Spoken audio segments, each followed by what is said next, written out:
একটা ডিম দিয়েই ব্রেকফাস্ট বা ডিনারের রেসিপি তৈরি করে দেখাবো। খুব সুস্বাদু খেতে হয়। চলুন তাহলে রান্নাটা শুরু করে দিই।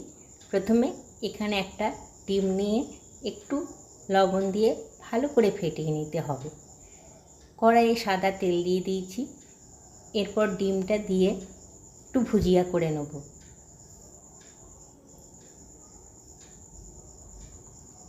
কেটে কেটে নেব, একদম ছোট ছোট টুকরো করে ভুজিয়ার মতন হবে। ডিমটা ভাজা হলে তুলে রাখবো।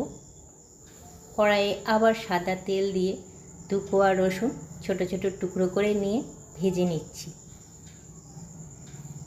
এরপর একটা পেঁয়াজ ছোট ছোট টুকরো করে কেটে দিয়ে দিলাম। রসুন আর পেঁয়াজটা ভালো করে ভাজা ভাজা করছি।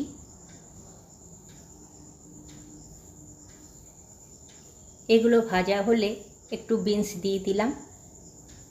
খুব হেলদিও হয়, অনেক সবজি থাকে, খুব খেতে ভালো লাগে। দুটো মাঝারি সাইজের আলু ভাজার মতন সরু সরু করে কেটে সেটাও দিয়ে দিলাম। আঁচটা কমিয়ে নাড়াচাড়া করে ভাজবো। এই সময় লবণ, হলুদ আর একটু লঙ্কার গুঁড়ো দিয়ে দিলাম। স্বাদ মতন দিতে হবে। নাড়াচাড়া করতে হবে যাতে লেগে না যায়।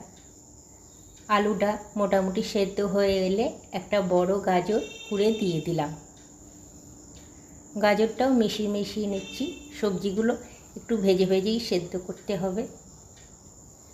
একটা ছোট টমেটো ছোট ছোট টুকরো করে দিয়ে দিলাম। আর একটু ক্যাপসিকাম কুচি দিয়ে দিলাম। আরও সবজি চাইলে আপনারা দিতে পারেন। 3টে লঙ্কা চিড়ে দিয়ে দিলাম। ফুলকপিও দেওয়া যেতে পারে। সমস্ত সবজিগুলো নাড়াচাড়া করছি। এরপর একটু সস, একটু টমেটো সস আর একটু চিলি সস 1 চামচ করে নিয়ে দিয়ে দিলাম। আর 1 চামচ ম্যাগি মশলা দিয়ে দিলাম। এইটা স্বাদটাকে দুর্দান্ত করে। পুরো মিশিয়ে মিশিয়ে রান্না করছি। দেখতে হবে সেদ্ধ হয়ে গেছে কিনা আলুগুলো, জল দিইনি তো। এরপরে যে ডিমের ভুজিয়াটা করে রেখেছিলাম সেটাও দিয়ে দিলাম।